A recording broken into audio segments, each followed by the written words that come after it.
નમસ્કાર મિત્રો, સ્વાગત છે આપનું આપની જ પોતાની યુટ્યુબ ચેનલ એજ્યુકેશન પ્લાનેટ પર। તો મિત્રો, આજે આપણે જોઈશું ગુજરાતનો નકશો કે જેના જિલ્લાઓ યાદ રાખવામાં દરેક વિદ્યાર્થીને તકલીફ પડતી હોય છે અને ખાસ કરીને કોમ્પિટિટિવ એક્ઝામમાં વધારે તકલીફ પડે છે કે જ્યારે એ લોકોને એવો પ્રશ્ન પૂછવામાં આવે કે કયા જિલ્લાની સરહદ કયા જિલ્લાને સ્પર્શે છે અથવા કયો જિલ્લો કઈ દિશામાં આવેલો છે અને ધર્મ સ્થળો, પર્વતો કે નદીઓ તમારે દર્શાવવી હોય તો ખાસ કરીને તમને જિલ્લાની ખબર ના હોય કે કઈ જગ્યાએ ગુજરાતના નકશામાં આવેલો છે તો તમે એ પ્રશ્નનો માર્ક ગુમાવી બેસો છો, બરાબર છે। તો આવી જ એક સરળ ટ્રીક લઈને આવી છું તમારી પાસે કે જેનાથી તમને ગુજરાતના બધા જ જિલ્લાઓ કઈ જગ્યાએ આવેલા છે, કયા જિલ્લાને સ્પર્શે છે એ બધી જ તમને એનો ખ્યાલ આવી જશે, બરાબર છે। તો ચાલુ કરીએ આપણે। સૌપ્રથમ આપણે ગુજરાતનો જે દક્ષિણ ભાગ છે ત્યાંથી ચાલુ કરવાનું છે। તો જ્યારે પણ આપણે દોરવાનું ચાલુ કરીએ તો આગળ થોડી આપણે જગ્યા છોડી દઈશું પેજમાં અને આ બાજુ નીચેથી સ્ટાર્ટ કરીશું। તો જોઈએ આપણે સૌપ્રથમ એ યાદ રાખવાનું છે કે આપણે સૌપ્રથમ અહીંયા 3 ખાના દોરવાના છે। આ રીતે થોડા મોટા ખાના દોરીશું, બરાબર છે। 3 ખાના દોર્યા બાદ આપણે નીચે એક નાનકડું એવું સ્ટેપ બતાવીશું। એના પછી એમાં સીડી બનાવી દઈશું આપણે આવી રીતે। ત્યારબાદ વનમાંથી શુભ કાર્ય આપણે કરવાનું છે। એ વાક્ય તમારે એક યાદ રાખી લેવાનું છે કે વનમાંથી શુભ કાર્ય ચાલુ કરવાનું છે। તો કઈ રીતે આપણે લખીશું? તો વ ન સુ બ, બરાબર છે। વનમાંથી શુભ કાર્ય ચાલુ કરવાનું છે। તો વ એટલે કે વલસાડ,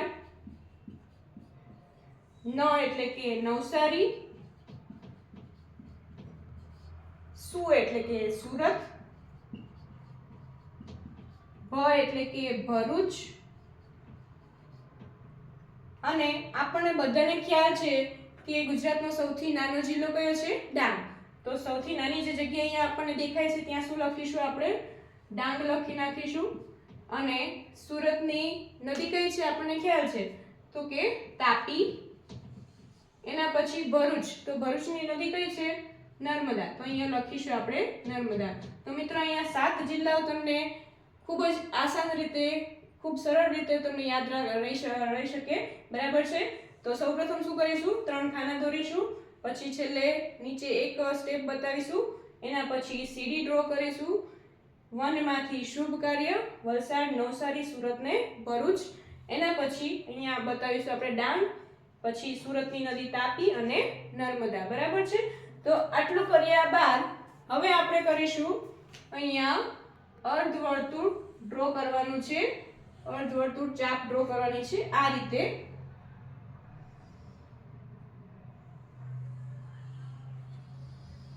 બરાબર છે। આ રીતે અર્ધવર્તુળ ચાપ ડ્રો કરી અને પછી એની અંદર આપણે 6 ખાના ડ્રો કરવાના છે આ રીતે। 1 2 3 4 5 ને 6, બરાબર છે। આ રીતે 6 ખાના ડ્રો કરીશું। તો સૌથી પહેલો જે ખાનો છે ત્યાં આવશે બીકે, બીકે એટલે કે બનાસકાંઠા। એના પછી આવશે એસકે, એસકે એટલે કે સાબરકાંઠા, બરાબર છે। આ બંને નામ યાદ રાખ્યા પછી એક વાક્ય આપણે યાદ રાખવાનું છે અમદા છોટા, અમદાભાઈ છોટા, બરાબર છે। યાદ રાખવા માટે અહીંયા લખી નાખીશું આપણે અમદા છોટા, બરાબર છે। અમદાભાઈ કેવા? તો કે છોટા।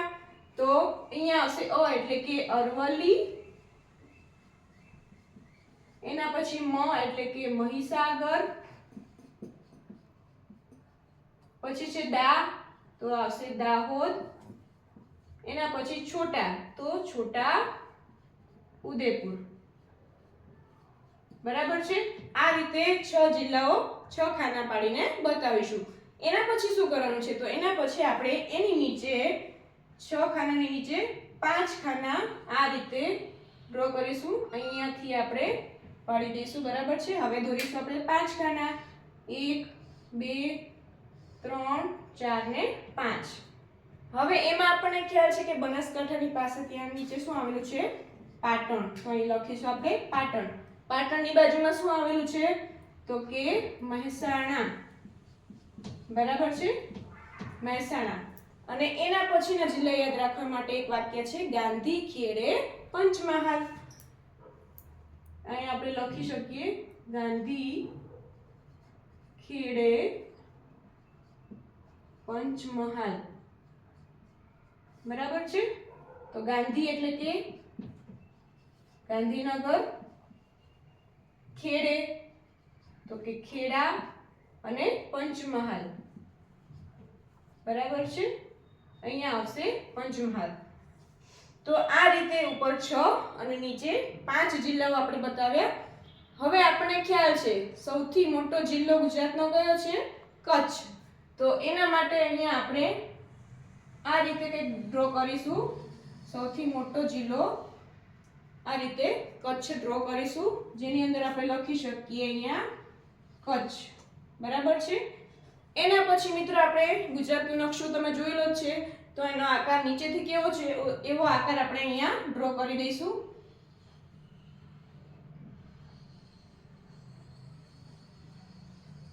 અહીંયા સુધી આપણે લંબાઈ દઈશું. બરાબર છે. હવે શું કરવાનું છે? તો હવે મિત્રો આપણને ખ્યાલ જ છે કે રાજકોટ જિલ્લો જે છે આપણો જિલ્લો એ ક્યાં આવેલો છે? સૌથી વચ્ચે. તો અહીંયા આપણે લખી દઈશું રાજકોટ. બરાબર છે. સૌથી વચ્ચે આવ્યો છે રાજકોટ. હવે એના પછી શું કરીશું? તો એના પછી અહીંયા મિત્રો 3 અર્ધવર્તુળ અહીં દોરવાના છે. એક અહીંયા અને એક આ બાજુ. બરાબર છે. આ 3 અર્ધવર્તુળ દોર્યા બાદ સૌથી ખૂણામાં શું આવ્યું છે? ત્યાં આવ્યું છે દેવભૂમિ દ્વારકા. તો અહીંયા લખીશું આપણે દેવભૂમિ દ્વારકા. બરાબર છે. એના પછી નીચેની બાજુ બીજું જે અર્ધવર્તુળ છે એની અંદર લખીશું આપણે ગીર સોમનાથ. જો મિત્રો અહીંયા આપણે ભગવાનના દર્શન કરવા જઈએ દેવભૂમિ દ્વારકા તો કૃષ્ણના દર્શન થયા, પછી ગીર સોમનાથ એટલે શંકર ભગવાનના દર્શન થયા. તો આપણો ભાવ કેવો આવશે? સારો. તો અહીંયા ત્રીજા ખાનામાં શું આવશે? ભાવનગર. શું આવશે? ભાવનગર. બરાબર છે. આટલા સુધી આપણને ખ્યાલ આવી ગયો. કચ્છ દોર્યા બાદ આવી રીતે રાજકોટ વચ્ચે ડ્રો કરીશું. પછી 3 અર્ધવર્તુળ જેમાં દેવભૂમિ દ્વારકા, ગીર સોમનાથ અને ભાવનગર. બરાબર છે.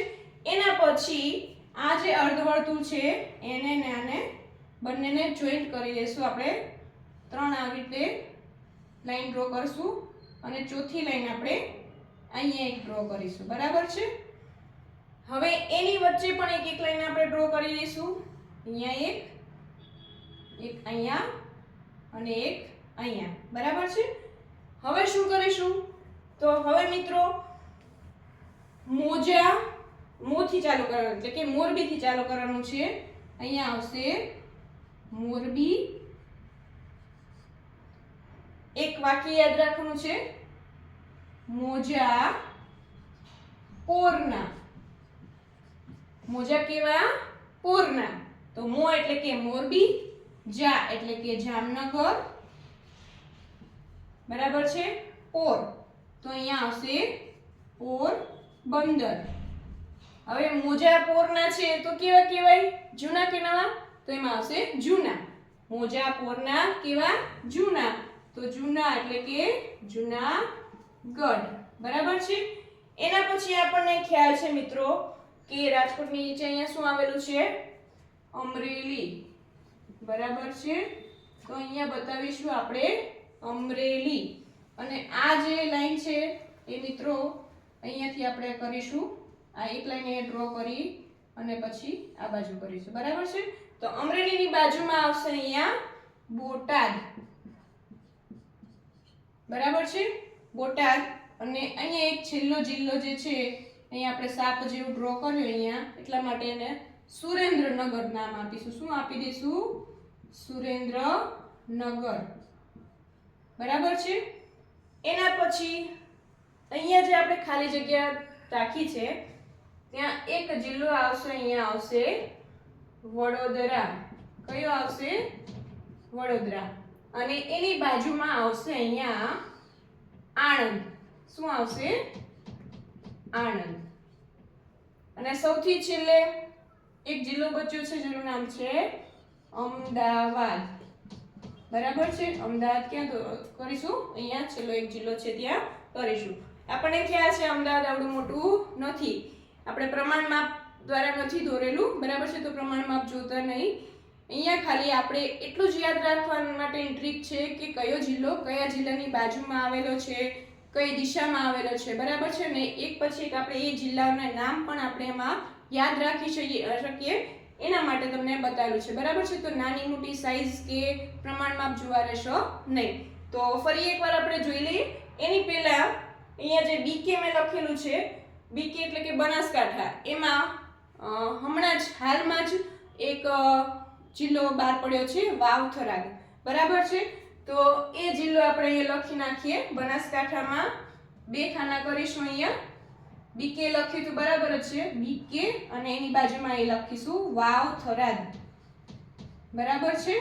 તો એક નવો જિલ્લો એમાં એડ થયો છે, તો એ અહીંયા લખી નાખીશું. હવે ફરી એકવાર રિવિઝન કરી લઈએ તો આપણને વધુ યાદ રહે. સૌપ્રથમ શું કરીશું?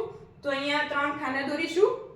એના પછી નીચે એક સ્ટેપ દોરીશું, પછી સીડી દોરીશું. એના પછી વનમાંથી શુભ કાર્ય એટલે કે વલસાડ, નવસારી, સુરત ને ભરૂચ. પછી સૌથી નાનો જિલ્લો ડાંગ. એના પછી સુરતમાં આવેલી નદી તાપી, ભરૂચમાં નર્મદા. એના પછી અર્ધવર્તુળાકાર ચાપ ડ્રો કરી અને એમાં 6 ખાના પાડવાના છે, જેમાં બનાસકાંઠા, સાબરકાંઠા. પછી શું યાદ રાખવાનું છે? તો કે અમદા-છોટા, અમદાભાઈ છોટા. તો અરવલ્લી, મહીસાગર, દાહોદ અને છોટાઉદેપુર. એના પછી શું કરવાનું છે? તો એના પછી આપણે નીચે 5 ખાના દોરવાના છે, જેમાં પાટણ અને મહેસાણા બતાવવાનું છે. એના પછી કયું વાક્ય યાદ રાખવાનું છે? તો કે ગાંધી, ખેડે, પંચમહાલ. ગાંધીનગર, ખેડા અને પંચમહાલ. બરાબર છે? એના પછી સૌથી મોટો જિલ્લો આપણે જોઈએ તો કે કચ્છ. તો અહીંયા આપણે કચ્છ ડ્રો કરીશું અને નીચેનો ભાગ ડ્રો કર્યા બાદ 3 અર્ધવર્તુળ ડ્રો કરીશું. પછી આવશે એમાં પેલું છે અહીંયા દેવભૂમિ દ્વારકા, ગીર સોમનાથ. બંને જે ધર્મ સ્થળો છે ત્યાં ગયા બાદ આપણામાં ભાવ કેવો આવે છે? સારો ભાવ આવે છે. એના ઉપરથી આપણે યાદ રાખી શકીએ અહીંયા શું આવશે? ભાવનગર. એના પછી 4 લાઈન ડ્રો કરવાની છે. 3 જગ્યાએ આ બાજુ ડ્રો કરી દઈશું અને ચોથી લાઈન આ બાજુ. બરાબર છે? તો એના પછી કયું વાક્ય યાદ રાખવાનું છે?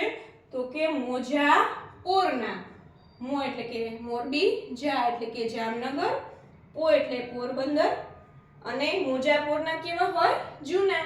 તો જૂનાગઢ. બરાબર છે? એની બાજુનું જે ખાનું છે ત્યાં આવશે અમરેલી અને એની બાજુમાં આવશે બોટાદ. અને અહીંયા એક જિલ્લો આપણે બતાવીશું સુરેન્દ્રનગર.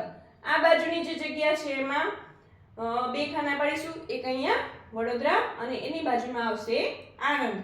અને સૌથી છેલ્લે અહીંયા આપણે બતાવ્યું છે અમદાવાદ. બરાબર છે? અને બનાસકાંઠામાં વાવ-થરાદ આપણે બતાવ્યું છે. તો આ રીતે મિત્રો આપણે અપેક્ષા રાખું છું કે ગુજરાતના જે જિલ્લાઓ મેં તમને સરળતાથી યાદ રાખે એવી ટ્રીક બતાવી છે, તો તમે એ જિલ્લાઓ સરળ રીતે યાદ રાખો અને કોઈ પણ કોમ્પિટિટિવ એક્ઝામ હોય એમાં આ તમને ખૂબ જ સારી રીતે કામ લાગે એવી આશા રાખું છું. મળીએ આપણે નેક્સ્ટ વિડીયોમાં.